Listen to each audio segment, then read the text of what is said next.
I help people create their podcasts and refine their message and get it out in the world.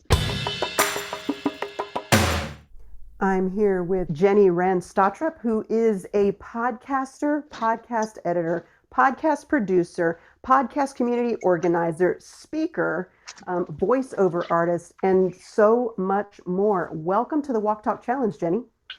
Hi, Jennifer. It's so nice to be here. And yet, the so many terms is one of the things that can be one of my issues. I think when it comes to entrepreneurship and women, we recognize that there are so many avenues that we can pursue, and we do because it interests us. But some of the challenges that come from that is that when folks meet us, they may meet us as someone who's a speaker and they think, oh, you're a speaker. Or they may meet us as someone who is a podcast editor or a podcaster. And so they pinhole us or not, I want to say pinhole. What's that word? Yeah, pinhole. They put us in a certain box and say, here's who you are and here's what you do. But the reality is by Because doing that's that, how brains work. yeah, there's so many layers that are being missed. So talk to me about what it is that when someone says, hey, Jeni, what is it that you do? What do you tell them? The first thing I'll say is I'm a podcast producer, because they always say, what does that mean? And that's always the question. And then I say I help people create their podcasts and refine their message and get it out in the world. And then of course that leaves a million places open for it. And then then the conversation goes from there. That's usually where I often begin, because of the fact that it forces a question, and then they can ask a couple things, and then I can find out and be curious about them. So it becomes less about necessarily what I'm doing, but I can find out about, like, that's usually when they're like, oh, I listened to this podcast, or my cousin has a podcast, or you know what, I have thought about with my business doing some things with live. And that opens a conversation about what they know about media, which is really fascinating and kind of cool. And that's true. That kind of opens up more conversation. So you mentioned the live, and we're talking about video in this case, although we are on a live audio platform through Clubhouse. But when you're someone who does content creation in general, you're typically not doing content creation in one area because, the nice thing about content creation is if you like to write, great. If you like to talk, great. If you like to be on video, great. If you like to do all three, even better. So when you're looking at sharing that messaging and also creating your own content, what's the first thing that you think of? Is it audio, or is it more of like a three-prong approach? For me, it's always a three-prong approach. In fact, I've been doing more video versus just straight audio for a while, partly because it is really easy to do lives. In fact, a lot of people that I meet in business will say, hi, I have a podcast, and they have a live video stream that they do weekly.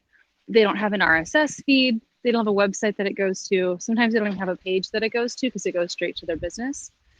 And rather than, spending time kind of questioning that route, it's saying that we can have a show and a message pretty simply by just going live at a single time. And I love that Clubhouse, for example, when they were creating clubs, really asked that of folks. Say, hey, let's make a regular time and have it so that you can build something there, because then you can have that room, that space. And at least at the beginning of Clubhouse, when I was first in it, that's something I really liked about it. And definitely I'm still finding useful on Facebook at times. And I love seeing how people use that in different ways, especially podcasters who use both, because you can get that face, you can get a little more personal. And it is, something that sure you can record and listen back, or you can do things like here, which I really love, where it's structured for a little bit and then it has a recorded element when people are feeling comfortable and there's something that's a very distinct takeaway.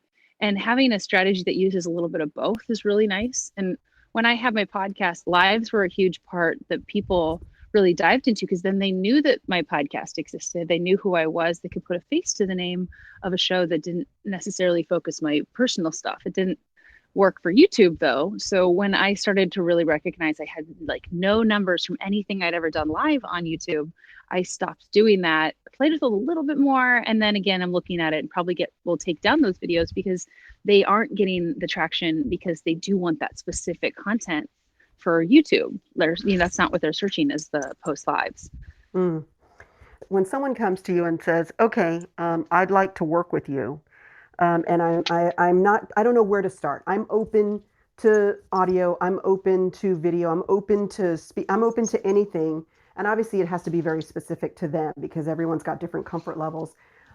What are some of the processes that you go through to kind of get them to kind of right to center their mind? Because the challenge with offering so many services or being someone who Right. knows so much is that the overwhelm for clients is real, and it can be. Yeah. So, I always think of it as baby stepping my clients through the process. You know, Hmm. I think of it as phase one, phase two, phase three. And if I gave it to them all in one chunk, they'd be overwhelmed. So I kind of do it in small, measured steps. And I'm just curious how you tackle that because everyone has a unique style. Well, this is one where I want to be doing more of this. I think it's really fun and interesting to do. And often when I've had launch clients, because of the baby part of it, is we end up spending a lot of time really building the foundations about how to even do audio first before even stepping into video, partly because what happens in video is that the audio people just kind of forget about how the audio works, and then that quality never comes back up because people are like, oh, I'm getting the engagement I want with video, not realizing that there's a lot of things they can do to really up it. But in the same process, I like being at the point where, like, let's figure out if we want to put out a podcast, whether we want to have a live, but I want you to come to that content idea and really figure out what your message is going to be and who you're talking to. Like, that's always the first step. And then the second one that kind of comes in is, what's your time like? How much do you want to spend doing post production? Like, what are your goals with this? Because I would love it if someone, when we did a multi-prong approach, but especially when I'm working with businesses or even organizations that have limited resources, or anyone that I work with, because money is always something that they're being conscious of. And of course, there's the conversation of when's the return going to come is a little less than it used to be. But the other half of it is still, well, if I put all this time into it, are there easier ways to do it so that I can really, one of the goals is to focus on your clients more, right? Or to focus on who comes to you, especially if it's from a business standpoint. And, or else on the content, if you're like, super content and you want to have, like, spend more time on content, like that's a thing I'd love to do more of. And what it comes down to is there are amazing ways to do video and to live stream them and make those usable for podcasts, but you have to go about it in a certain way. So I like to figure out what their time is and what they're wanting to do to figure out if we need to go that route, which is takes a little bit of planning before, but is something that when it's together can be really amazing. Biz Bros does that fantastically. And then if they have a little more time, or even just a slight amount of more budget, like some more budget to be able to really grasp what that can look like, is to have the different strategy between podcast and then lives. So they're two separate things, right? And then if there's even more time, how can we do little in those elements as we're doing video? Because I think it's these days recording video while you're doing the audio is amazing because you can make those short little promotional things like TikToks that aren't even about promoting the episode to your podcast, but then become one of those 15-second videos, right? That you can have that front thing saying, here are 5 tips from Johnny about, this thing, that then brings traffic to your page that isn't even about listening to that episode. They might listen to that episode, but that tip also is beneficial in the first place because they're bringing it in. So you can get then to that third place approach. But then, of course, thinking about your blog so you can continue to have that SEO. So it's like trying to figure out how we add these pieces in, based on kind of what they knew already, and then also based on what they are willing and excited about spending their resource time on. And then making a plan that's just as simple and fail proof from the beginning, where they have a foundation built too.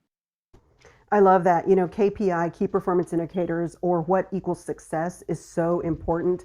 And I really, really like that you hit that right out of the park because if they don't identify what success is for them at the very beginning, you can put a lot of time and effort and money into a project, whether it's podcasting, general content creation, or video, and then not know whether it was successful for you if you don't identify Mm-hmm. that. So that's such a critical piece and so important. And I think sometimes folks forget that.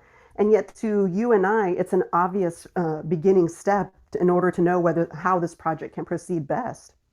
Yeah, I mean, for me, I really believe in, and it's great to learn from projects and seeing what people have learned and in the long way, and where I can bring in things earlier. So that is a change in my approach, and something I'm still figuring out how to voice. And like as I'm working on new materials, absolutely is because of the fact that for a while I would meet with people and I think they would kind of think I only knew audio, and then we'd hit a point where they were hitting issues, and I'd be like, "You should come to me because I have ideas," but then not really having those be heard or listened to, and realizing that if I'm going to want to work with clients in that way, it's okay if I from the beginning worked with them as just an audio person or only as a consultant in those ends. But if our goal is to have a deeper approach, that needs to happen from the start so that we're having that kind of relationship. And, that way it makes sense for us because that communication is so key. Otherwise it's sort of like, it doesn't necessarily align with the person because it's like it's been doing it for a while, but you've never, normalized the conversation around, how their show is doing, how it's performing, what their numbers are like, where they want to grow, because you're focused on something else. Right, right. So, okay, somebody is listening to this episode right now and they're like, wow, what Jeni is saying totally resonates with me. I think that this is something that I myself could do. Maybe I can do this, provide these services to people in my area. What are your words of wisdom to someone starting right now? Starting when you say provide which services? So they want to be you. They want to be Okay. their version of you. So as a business professional, what are the words of wisdom that you have for someone who would like to stand in your shoes? Well, I mean, honestly, the people I see who are most successful, and this is something that is something I'm learning from always, is just really have a clear idea of your vision and start on one element of it that you do already really well. And then like build your one service that is something you're really great at and really be clear about that, and start just kind of pushing for that advertisement for it because you do want to have that income that is coming in and builds things. I think when you start to spread out, that's where it can get like challenging because it gets muddier. But if your goal is you're like, I do these things and I know I can do this really well, start there. Like literally make that be the thing. You don't have to add a million services if those aren't necessarily your strength. But start off by saying, this is my title, this is what I do, and I'm here to help you with it. Just really push that one single element if that's like really what your goal is. And maybe start off by kind of getting a few people so you can get those testimonials, but follow the business plan ideas. Really take a look at business even more than podcasting, but make sure you have some of your content up because people always want to see examples of things that you've done and how you've done it. So obviously I'm still learning. So another key part is going to be finding those communities where you can continue to ask questions and learn, because it's a constantly changing industry, but business tends to allow you to grow from others. And there are new ideas, but a lot of business practices you just can go deeper with versus necessarily learning the new thing this week, where media, that's like the opposite. Media, it's like, okay, what's new this week? Okay, what's new last week? Okay, that's totally not relevant at all anymore. So finding that balance between really getting those pieces of your foundations in business and then going a little deeper, like each time, kind of like you would a stretch, and then continuing to be sort of on top of things like pod news, et cetera, where you're seeing some of those trends and able to add some of those extra pieces of value to folks as you're really pushing that one focused element of what you do. I like it. Go deep in one area, get it really, really done really well, and have a service that can know like the back of your hand. And before you add on other Mm-hmm. pieces, because as you mentioned, as you add on more pieces, the complexity of your business grows. And so it's a good idea to kind of develop your business slowly and measured so that way it's something that's sustainable, not just for your time, but Yeah. sustainable for you financially. I love it. I think that's good. That's good words of wisdom because a lot of times we get excited about something and we want to jump into something, but we might want to look before we leap. Yeah.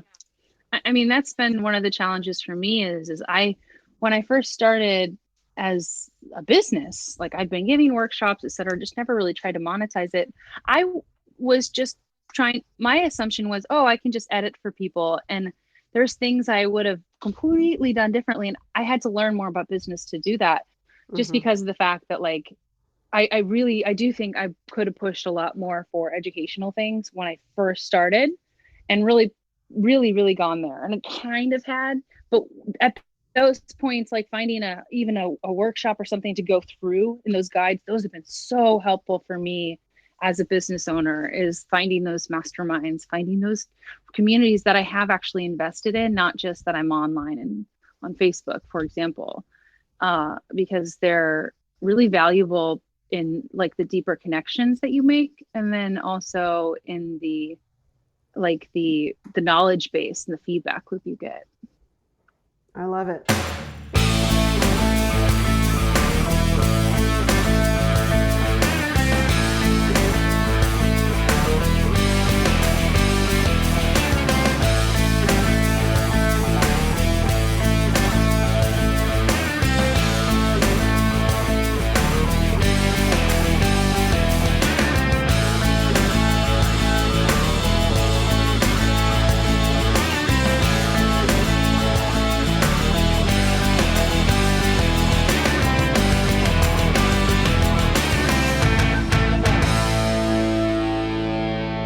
Connect with Jeni Wren Stottrup at thepodcastersforum.com.